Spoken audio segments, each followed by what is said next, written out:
Bonjour, je m'appelle Zoul Ismaili. Bienvenue sur mon tutoriel concernant Odoo version 9.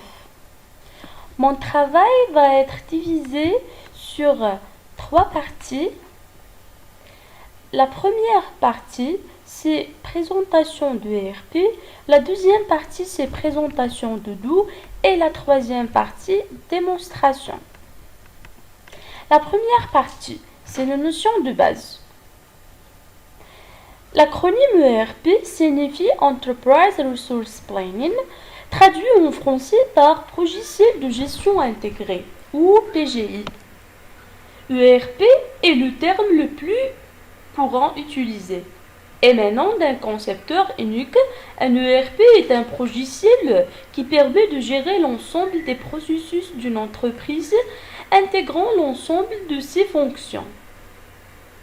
Donc, pourquoi l'ERP? L'ERP, c'est pour éviter la redondance d'informations entre différents systèmes d'information de l'entreprise. Et aussi pour l'intégration, l'unicité du système d'information. C'est-à-dire, l'ERP permet une logique et une ergonomie unique à travers sa base de données. Il est aussi unique au sens logique. L'utilisation a la possibilité de récupérer des données de manière immédiate ou encore de les enregistrer. Un avantage important, les mises à jour dans la base de données en temps réel et propagées aux modules concernés. On n'a pas d'interface entre les modules, il y a synchronisation des traitements et optimisation des processus de gestion. De même, la maintenance corrective simplifiée car celle-ci est assurée directement par l'éditeur et non plus par le service informatique de l'entreprise. Un ERP aussi permet de maîtriser les stocks, qui ont un élément très important pour la plupart des entreprises, car les stocks coûtent cher. Et permet aussi une meilleure coordination des services et du coup, avant de mettre en place un ERP, chaque service avait son propre système d'information. Pour faire le lien entre ces différents systèmes, les situations suivantes se produisent. Double voie, triple saisie de même information dans des systèmes d'information distants. Au mieux, l'entreprise faisait développer des interfaces informatiques entre ces différents systèmes d'information. En cas de double saisie, on constatait un nombre élevé d'erreurs, d'incohérences entre les différents systèmes d'information. En cas d'interface entre différents systèmes d'information, la mise à jour ne se faisait pas en temps réel. Des déperditions des données survenues parfois du fait d'un plantage informatique au moment du transfert de données. Donc, on va maintenant aller vers la deuxième partie. La deuxième partie qui concerne la présentation d'Odoo. Odoo est un ERP au logiciel de gestion d'entreprise destiné à unifier ou intégrer et ainsi faciliter le travail des entreprises. C'est un ERP open source, c'est-à-dire qu'il est composé d'un code source ouvert que des sociétés peuvent intégrer pour le développer à leur tour de leur côté en l'adoptant aux besoins de leurs clients. C'est le même principe qu'un logiciel libre. Odoo est écrit en Python et reposé sur un framework orienté objet puissant ainsi que la base de données PostgreSQL. Odoo est une solution très riche fonctionnellement, ce qui permet de les déployer en tant qu'ERP d'une entreprise pour couvrir tous ses besoins ou en tant qu'application métier sur un domaine précis comme la gestion des achats ou la gestion de la logistique d'un site e-commerce. La dynamique de développement et d'innovation d'Odoo est très forte, avec de grandes avancées et nouveautés à chache version majeure, qui sortent au rythme d'une tous les 28 mois. La version 8 ajoute par exemple des fonctionnalités CMS et e-commerce pour réaliser son site web ou son site e-commerce. On va passer maintenant vers un peu d'historique. En 2004, on a la création d'OpenERP par Fabien Penger. Et en 2009, on a un changement du modèle économique et on est arrivé en OpenERP 6. En 2012, on a un passage total en mode web. Et en 2014, on a un changement du nom. L'OpenERP devient Odoo. En 2015, on a la dernière version d'Odoo V9. On a cité ici certaines caractéristiques d'Odoo. La première caractéristique, c'est modulaire. On utilise des modules pour ajouter des nouvelles fonctionnalités. La deuxième caractéristique, c'est travailler sur l'amélioration des nouvelles fonctionnalités modules et aussi sur la sécurité des processus de gestion. La troisième, c'est complet. Il gère la totalité des processus d'entreprise. Et la quatrième, c'est open source. Son code source peut être utilisé pour des entreprises pour le développer selon leurs besoins. On a ici cité des nouvelles fonctionnalités qui apportent l'Odoo V9.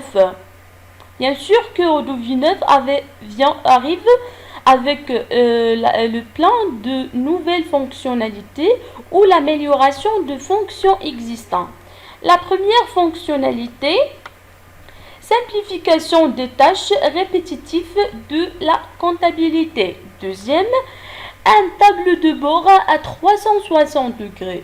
Troisième, des interfaces d'import et export avec de nombreuses banques. Quatrième, la possibilité de signer un document en ligne.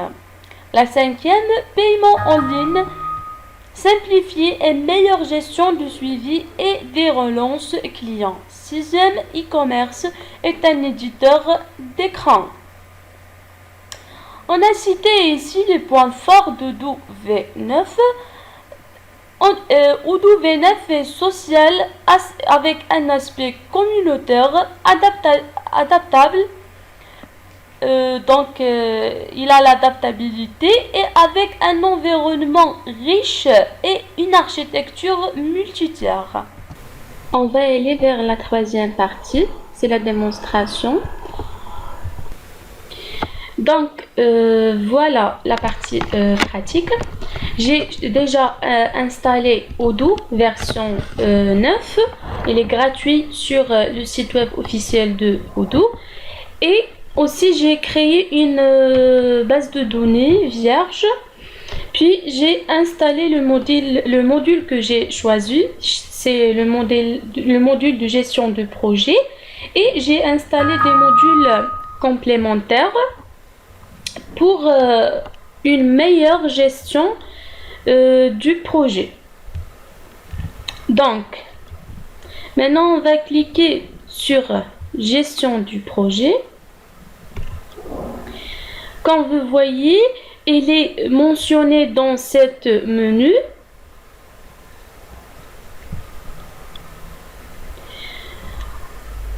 Comme vous voyez, on a c'est l'interface d'accueil du projet. On a ici un menu qui contient des fonctionnalités. On va aller sur les paramètres configuration pour configurer notre module.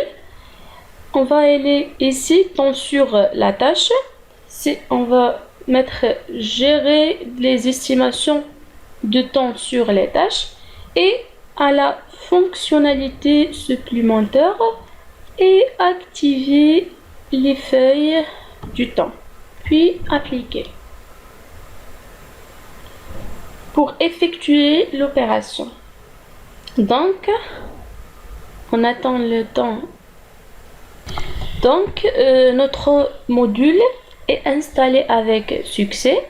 On va aller maintenant vers projet.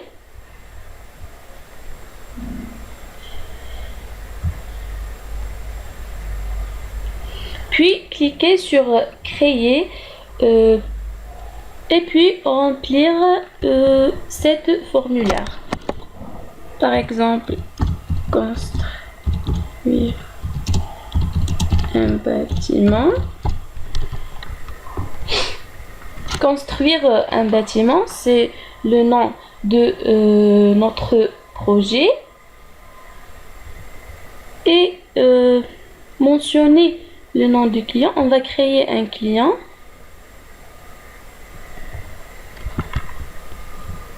Donc, c'est un individuel. Et le nom et le prénom du client, par exemple, Anza, Alaoui. Et l'adresse, Avenue Riyad, la ville de Tétouan. Et le pays, Maroc. Désolé. Allemand, Maroc. Et puis le poste, c'est pas l'appel de poste occupé parce que c'est un individu, peut-être de. Et le numéro de téléphone. Et les autres informations. Puis créer. Puis sauvegarder. Donc on va aller ici et mettre le compte client comme ça et le compte fournisseur par exemple et puis sauvegarder. On a le client sauvegardé, c'est Hamza Alaoui, et puis on va enregistrer notre projet.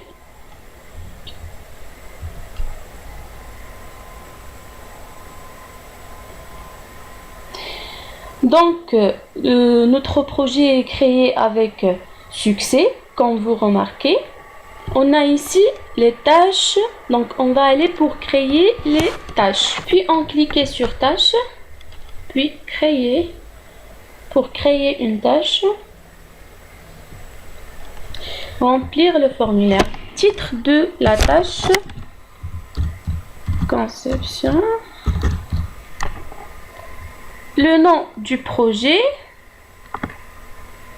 c'est assigné à l'administrateur, puis les heures prévues initialement, faire 50. La date d'échéance, on va faire le 15/7. Et on va décrire notre tâche.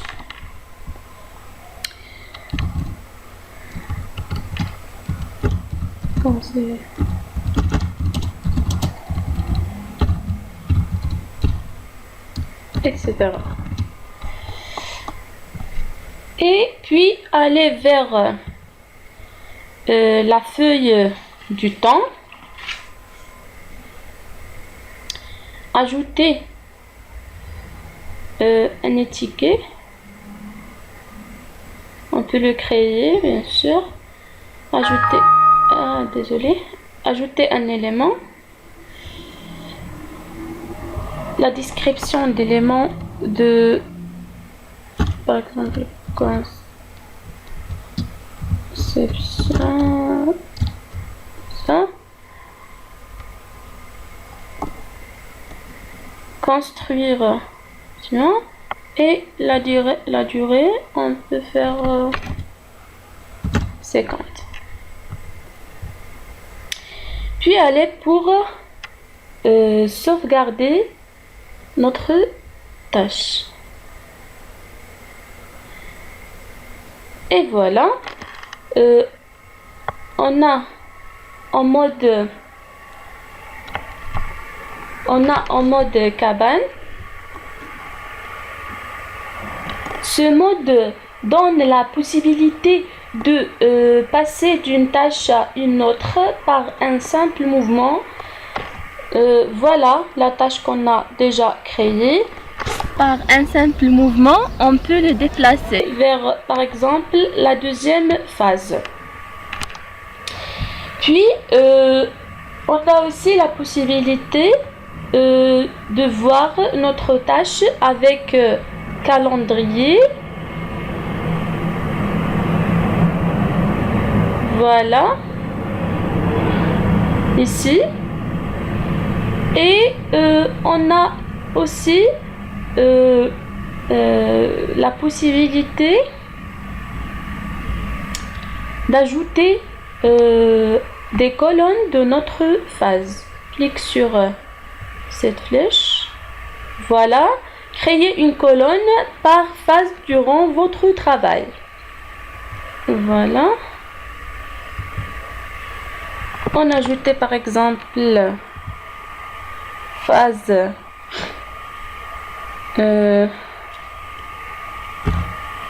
par exemple on ajouter étape 2 puis ajouter, et voilà notre étape, bien notre phase. Après cette étape de création de tâches, on peut créer des documents. On va aller vers projet, puis notre projet c'est construire un bâtiment. Comme vous voyez, on a une tâche. On va créer maintenant des documents et des incidents. Voilà, on clique ici pour créer un incident, puis cliquez sur créer. On va donner le nom de l'incident, par exemple manque d'une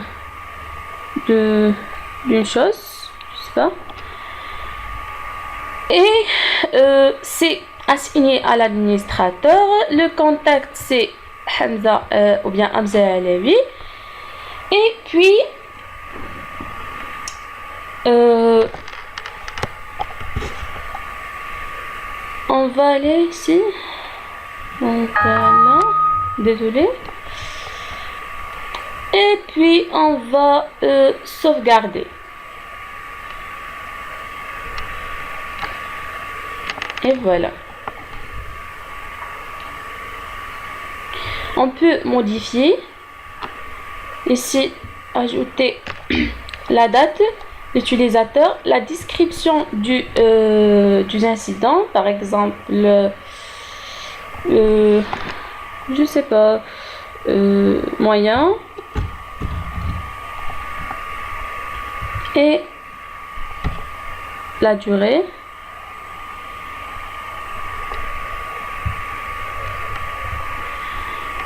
Puis on va aller pour mettre la propriété, la gravité, donc le 2, et sauvegarder.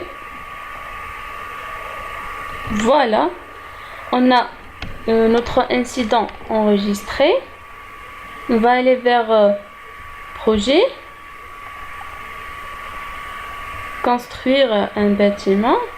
Voilà, on a un incident ici qui est créé.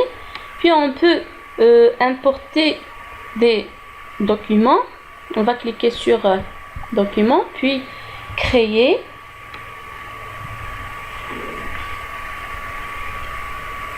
Le nom de la pièce, document, et sélectionner notre document, par exemple ERP. Et puis sauvegarder.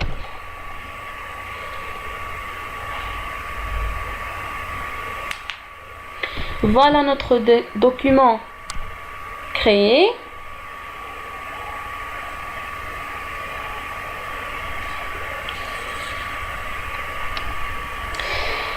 Donc, et voilà notre projet qui contient une tâche, un incident et un document. Donc, j'espère que j'ai bien expliqué ce module car le gestion de projet ou bien management project contient les outils nécessaires de la bonne gestion de vos projets. Suivez et gardez vos projets et aussi gardez la traçabilité. On a une chose manque dans cette version Odoo V9, c'est la planification des tâches qui aide à planifier les tâches et les étapes en fonction et puis la disponibilité selon la disponibilité de vos ressources et aussi on a un manque de collaboration qui permet l'échange et le partage des tâches avec le client. Et merci pour votre attention. À très bientôt.